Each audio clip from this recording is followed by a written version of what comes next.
A lot of people who visit Japan say they want to get off the beaten path. They want to see the side of Japan that barely anyone gets to see, and that might mean going off to some backwoods rural region or a remote island. But what if I told you that there's a hidden Japan that you can find without leaving the center of downtown Tokyo? You just have to go underground.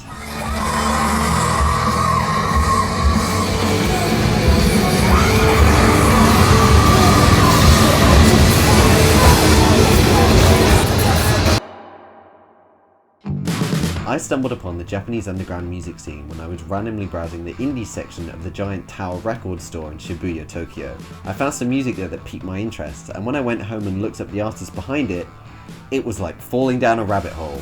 One track led to another. I found collaboration after collaboration, related artist after related artist, and suddenly this network of creators just seemed to spread out in front of me, and it looked like there was no end to it. My mind was blown. I was looking at a lively, exciting, inspiring hidden sides of Japan that I had never seen anyone mention. So many different sounds, so many artists with voices wanted to be heard, and so much creativity. I'd never been much of a music nerd, but before I knew it, I was hooked. Keeping up with this rapidly changing community became my mission. I hit the next level when I went to a small music festival in the Shimokitazawa area of Tokyo, where I visited about 20 live venues and saw as many acts in one day. It was an overwhelming amount of creative energy to be exposed to at once, and it made me realize that this subculture was not just an ethereal network, but it really existed in a physical place. Shimokitazawa quickly became my favorite area of Tokyo, along with Koenji, the other live music hub, and I started visiting regularly to go to shows. Whenever someone I know visits Tokyo and I get to show them around, I always try to take them to a gig, because if you're looking for something that's amazing and off the beaten path, this is it! I have a Spotify playlist of my favorite artists that I picked up over this journey, which I'll link down below. It starts loud and rock heavy, goes a bit experimental, then gets gradually more stylish and quiet as you approach the end. There's a whole mix of genres in there, so if what you're hearing doesn't quite gel with you, skip forward a few tracks and you'll find something totally different.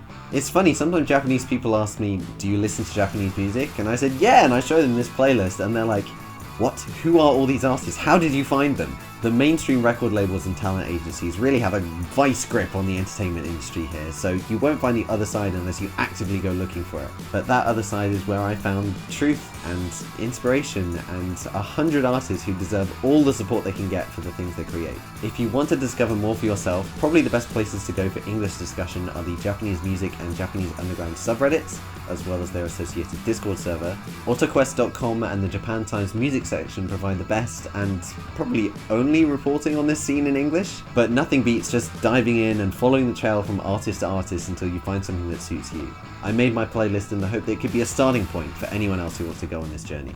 If you actually want to go to a show during a trip to Tokyo, it can be a bit tricky because a lot of these small venues are not expecting foreign visitors and don't provide a lot of information in English.